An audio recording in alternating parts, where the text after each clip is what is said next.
এদিকে মহাসড়ক থেকে কুমিল্লা নগরীতে প্রবেশের গুরুত্বপূর্ণ কোটবাড়ি টমছম ব্রিজ সড়কটি দীর্ঘদিন ধরেই চলাচলের অনুপযোগী। বর্ষায় সড়কটির যান চলাচলে বেড়েছে দুর্ভোগ এবং ভোগান্তি, পাশাপাশি ঘটছে দুর্ঘটনাও। এ নিয়ে আরও বিস্তারিত জানাতে কুমিল্লা থেকে যুক্ত হয়েছেন খালেদ সাইফুল্লাহ। খালেদ, সড়ক মেরামতের প্রশাসন কোনো উদ্যোগ নিয়েছে কিনা, সার্বিক পরিস্থিতি কেমন দেখছেন, বিস্তারিত জানাবেন।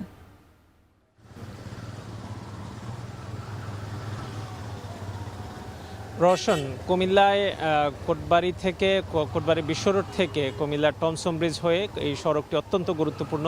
দীর্ঘদিন ধরেই কিন্তু এই সড়কটির খানাখন্দক এবং বিভিন্ন জায়গায় বড় বড় গর্ত হয়ে আছে। আমি যে জায়গাটিতে দাঁড়িয়ে আছি এটি বিশ্ব রোড থেকে কোটবাড়ি বিশ্ব রোড থেকে শহরে ঢোকার পথেই একটি বিশাল গর্ত, যেখানে কিন্তু পানি জমে আছে এবং এটি বৃষ্টির সময় এরকম অসংখ্য জায়গায় গর্ততে এভাবে পানি জমে থাকে, যার কারণে মানুষজন চলাফেরা করতে গিয়ে, যানবাহন নিয়ে চলাফেরা করতে গিয়ে দুর্ঘটনায় পড়ছেন। গতকাল এবং তার আগের দিন প্রতিদিনই কিন্তু দুর্ঘটনা এখানে হচ্ছে। এখানকার মানুষজন বলছেন যে এখানে সিএনজি কিংবা মিশুক অটোরিকশা সেগুলো কিন্তু এখানে এসে উল্টে যায়।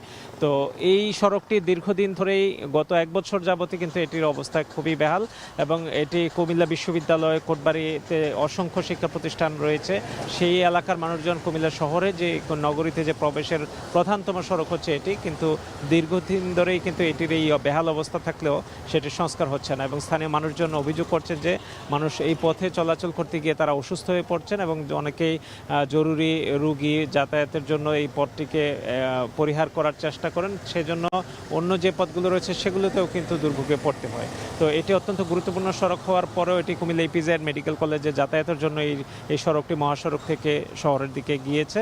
এটি মেরামত করা স্থানীয়দের দাবি এবং এখানকার যারা চালক রয়েছেন এবং যারা পথচারী রয়েছেন তারা এখানে চলাফেরা করতে গিয়ে যে ভোগান্তিতে পড়ছেন, সেজন্য তারা প্রত্যাশা করছেন যে সিটি কর্পোরেশন এবং সড়ক ও জনপথের উদ্যোগে খুব দ্রুত এটি মহাসড়কের এই পাশ থেকে যে সড়কটি সেটি সংস্কার হবে। আসলে এই সড়কটির পাশে কোনো রকম ড্রেন এবং খাল না থাকার কারণে বৃষ্টিতে সড়কটিতে জলাবদ্ধতা এবং অনেক জায়গায় আসলে রাস্তাটি খুব দ্রুত নষ্ট হয়ে যাচ্ছে, যার ফলে এই সড়কটি প্রশস্ত করে এবং এটিকে ড্রেন নির্মাণের মাধ্যমে যদি এটি আধুনিকায়ন এবং টেকসই করা হয় তাহলে হয়তো বা সড়কটি অনেক দিন পর্যন্ত মানুষ এটি সুফল পাবে। কিন্তু মানুষজনের এই সড়কে চলাফেরা করতে গিয়ে প্রতিদিন যেভাবে দুর্ভোগে পড়ছেন সে বিষয়ে প্রশাসন নজর দিবে, এটাই তারা প্রত্যাশা করছেন। রওশন।